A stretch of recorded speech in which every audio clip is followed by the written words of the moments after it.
Hey, what's going on YouTube? My name is Tom Mizzle. You watch my channel Mizzle14, and I'm here doing a review of Black Ink Cruise Chicago, Season 4, Episode 5, New Lease, New Reese. Now, I'm just gonna go Ryan's storyline out the way.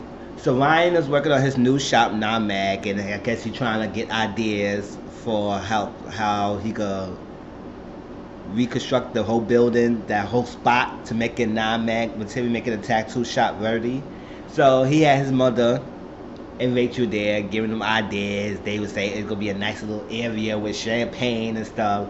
And Ryan was not feeling it. He said he likes them being there, but he said he's not gonna turn them into the spot. Gonna be in a party shop. It's supposed to be a tattoo shop. And then he said he wanted to. He said the crew that he had at the convention was only temporary, so he needed to go from scratch, and get a whole new crew. He said he wanted to get an assistant to help him, and basically a whole new non-mag artist and everything. So he was talking about this girl named Bella. Bella came in right, and baby, you could tell she was freaking drunk, and she was drunk. You could tell she was very tipsy. She was under the influence, because she was coming and stumbling, saying, "Hey babe, hey babe." I said, "Babe." I said, "Who you calling babe?" That's like, oh wow. I said, "What the fuck?" Ryan and Bella did something or something that we don't know about. But she was a "Hey babe," and Ryan introduced Bella to the mother, and she said, "Hey babe." She said, "Mom." She said, "Mom." And he said, "What the hell?" She like she homeless. She like drunk. Smell like drunk alcohol. And I say, all wine. I said, yes, she is, because you could say in her demeanor when she walked in, like she was like tipsy. She's like, "I came for a little date, so I had a lot too much to drink." And Ryan said he met Bella when he was doing non-mag and he was interviewing, and she was the best one. She's composed herself, so she said he kind of shocked and taken back how she acted now, because that's not the Bella that he knew when he interviewed her. So Mom and Rachel said you need to go home, sober up, and come back when you sober up and you ready, and do something different than how you came in. You came in with the wrong impression by being drunk. Next time, come back when you're not drunk and you can start all over again. And he wanted to see if Rachel could work at his shop, so that's when he invited Bella over. But he was disappointed in Bella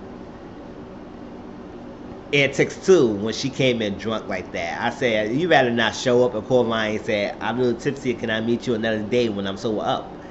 But she didn't do that. She came in, think she was gonna work and stuff. They said, "No, go home."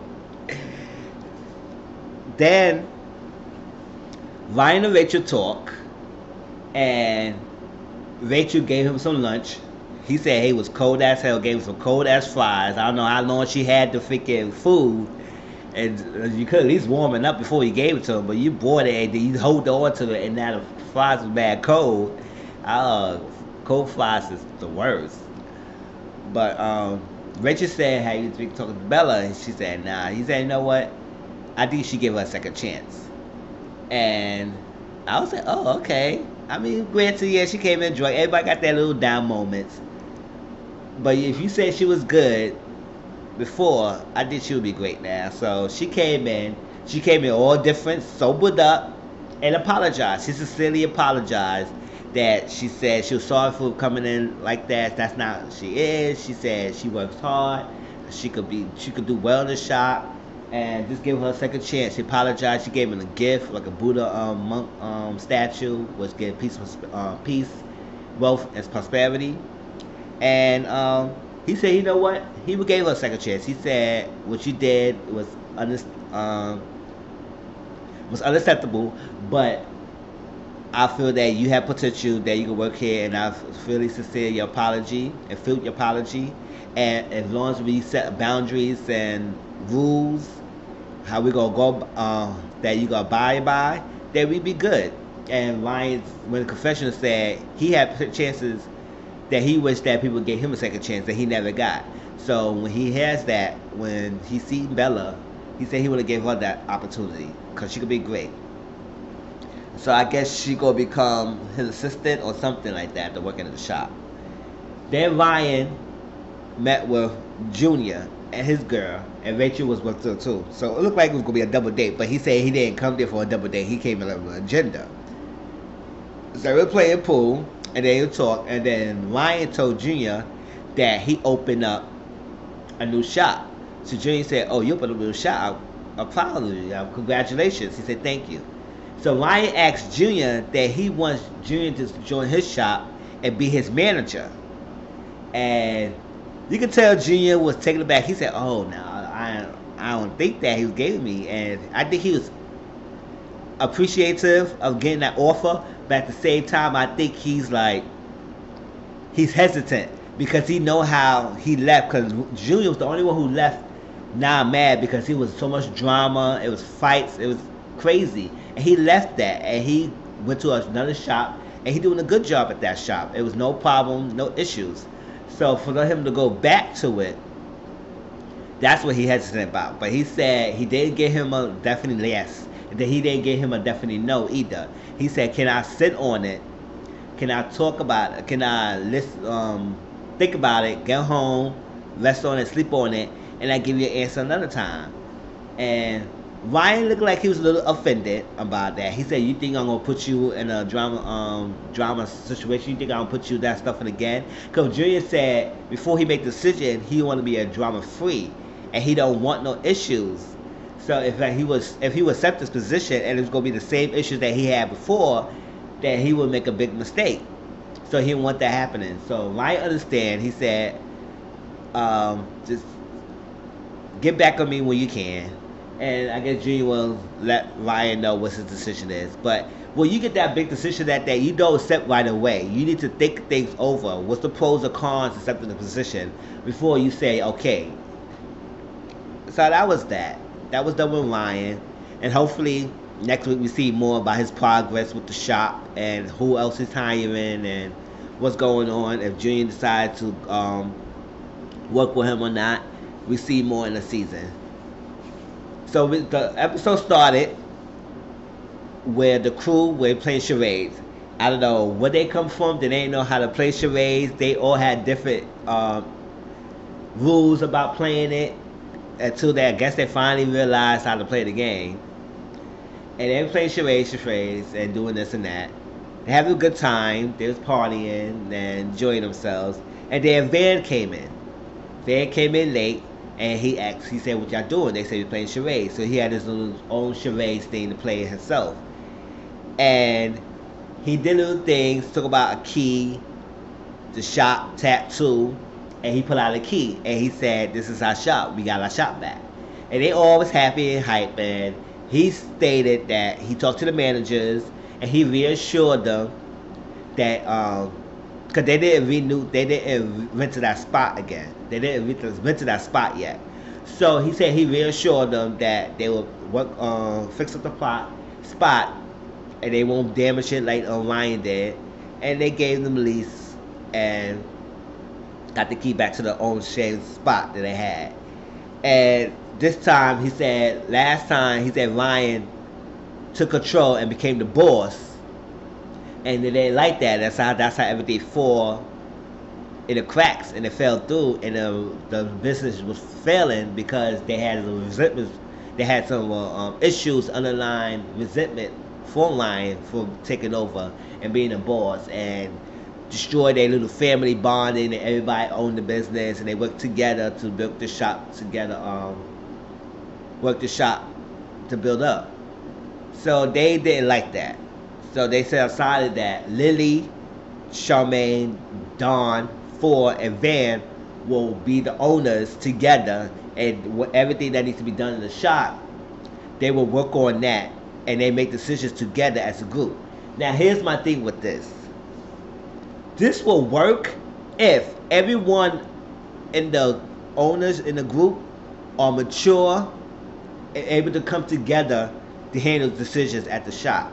When it comes to hiring new staff, when it comes to the money situation, when it comes to promoting, when it comes to making changes to the shop, y'all need to come together and discuss this instead of people doing their own thing behind each other's back. Because when you do that, it creates tensions. What we saw in this episode, it creates tensions within the group because somebody think that no matter what, somebody may think that they have more power or they are more reliable to be up in the ladder than everybody else, even though they all supposed to be together. But one person may feel that they have more they more power, so they may feel they can make more decisions than anybody else, and they say goes. So when they found that decision, Charmaine immediately went off the bat and brought Danielle back in the shop, and Liddy was not here for it. She said, "Why did she brought Danielle to the shop and Danielle don't do anything?" Which technically she didn't, because what the fuck Danielle do? She supposed to be the receptionist, and she was doing any kind of job in that little field. And she said, "Why Danielle coming back and she don't put anything to the shop and not worth it?" And she's not worth it to be at the shop. She's a waste of space. We need new people who could bring in money, and Danielle cannot bring in any money to the shop. So Liddy was not feeling it at all.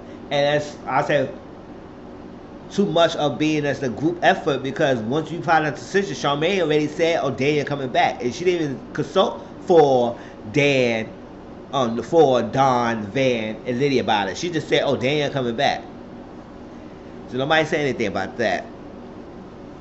So the crew was at the shop. They was talking. They were trying to celebrate, and they was drinking already, trying to talk about what they could do with the shop. They said, "Oh, we could do this. We could knock this wall down. We could do this." And Liddy said, "Hold up.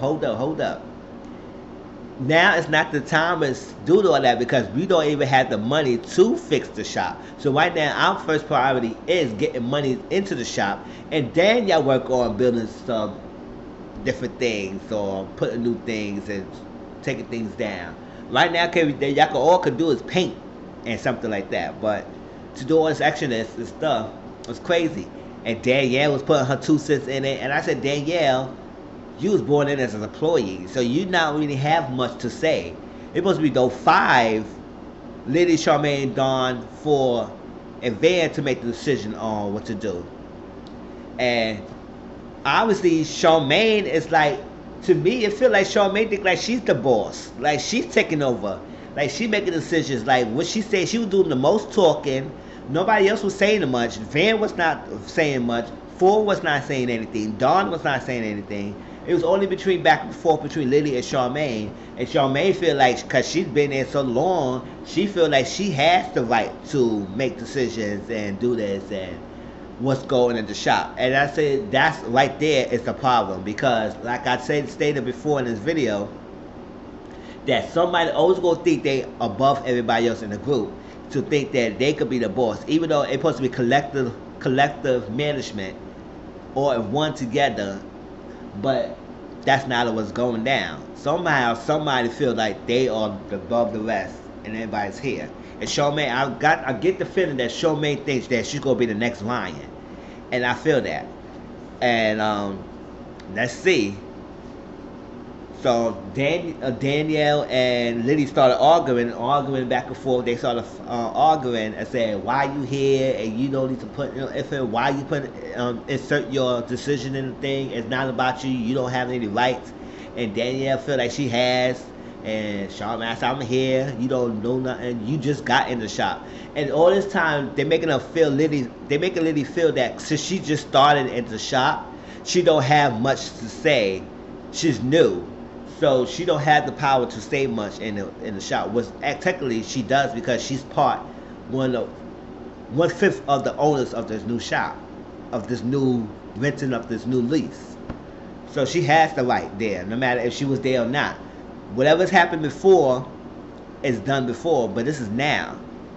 And that was that. Liddy popped off and Danielle. They started tussling, having a fight, kicking each other. And I think Dawn broke it up. And Dawn said, "You know what? I had enough with this. I have enough issues. I'm leaving." I think 4 left as well. And so then it came to Liddy DM this lady named Reese. DM her, saw her work, and DM her that she saw she on town. She been following her on Instagram. DM her so she could talk to her. Basically, she's trying to hire her as a new artist to the shop. Because right now, the only people who really tattooing is for Lily and Van. Dawn does piercing. Charmaine and Danielle don't do anything. So what they there for? And that's why I say, like, what the hell they there for? And they don't bring anything to the shop. And Lily met Reese. They had a conversation. They talking. She asked him different questions about how long you been tattooing, where you from, and so on stuff. Common interview questions.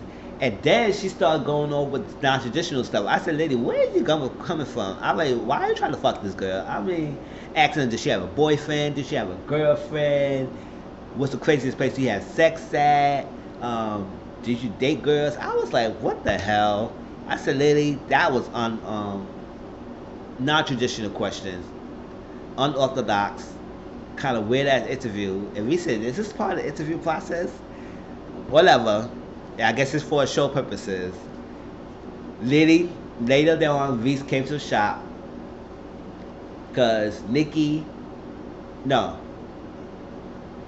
they was in the shop painting and everything, all that stuff. Nikki put Charmaine to the side and told Charmaine she want to have Charmaine help her do the surprise party for his birthday coming up, and she's happy that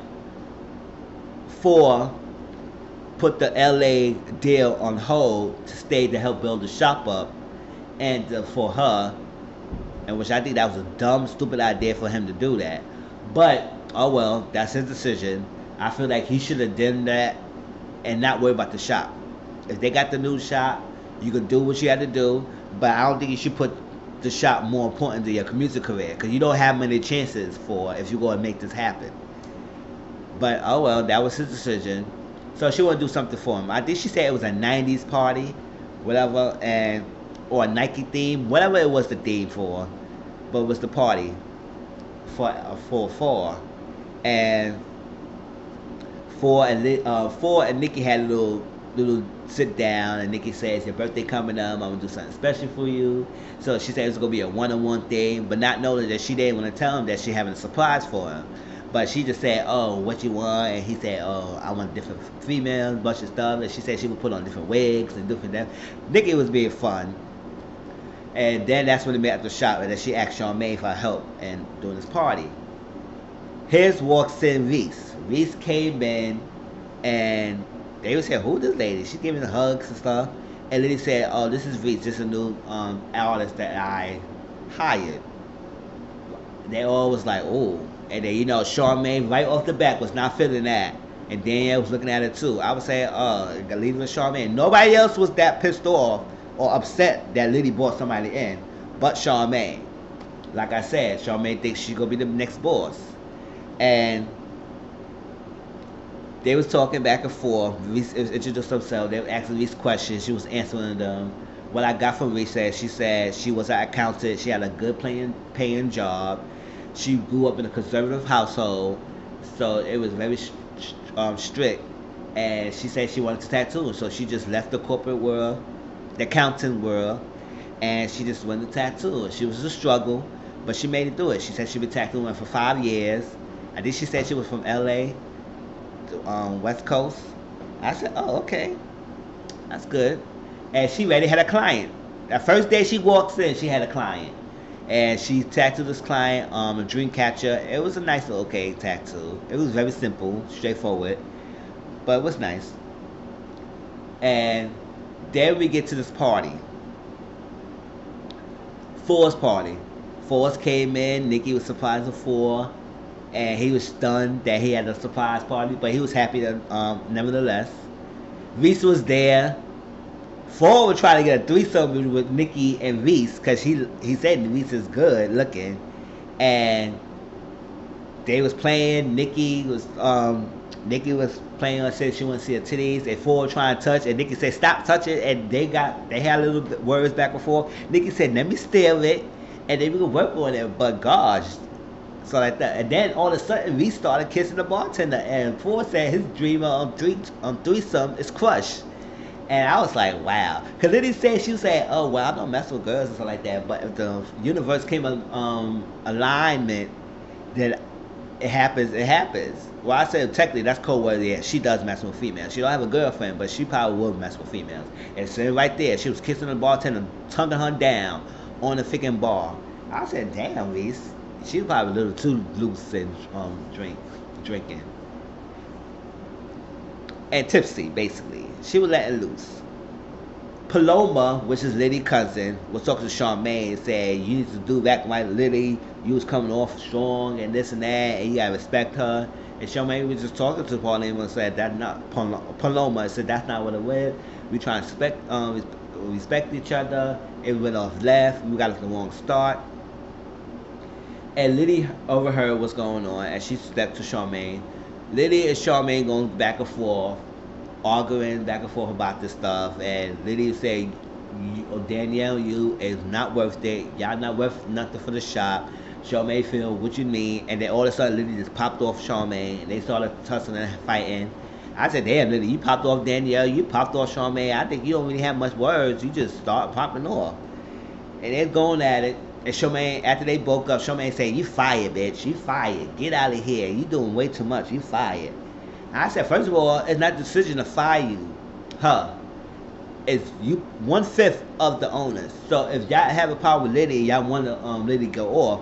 The other 3 owners with you, Charmaine, need to make the decision to fire Liddy. You can't just fire her because you think you fire her. That's what I'm saying. Charmaine think that she's the boss. Like she has it because she's been in the longest, and so she has the right to tell Liddy that how she finna feel, how she should move, how those tactics should be moving. And that's not what it was. And Liddy's not here for it. She's not here for Charmaine antics. And it seemed like next week's episode, it looked like Charmaine saying something that she bought the LLC, whatever it was, and she said she's going to be the head bitch in charge. It confirms to me that she feels like she's going to be the next lion, that she's going to be the next boss. And y'all got to listen to her. All right. That was the episode. Please like, comment, subscribe to my channel. Like I'm saying, that this new management style they're trying to do is not working already. It's not working already. They need to have somebody to put their asses in place, and they need to have somebody strong and not back down. And Liddy is somebody, I like Liddy. She's not backing down Charmaine. She don't stand Charmaine behind, and she's gonna stand her truth. And I just hope next week she stays, because Liddy is the truth. They need the money, and they need to make some money soon for that shop, unless they're gonna lose that shop again. I'll talk to y'all all later. Peace.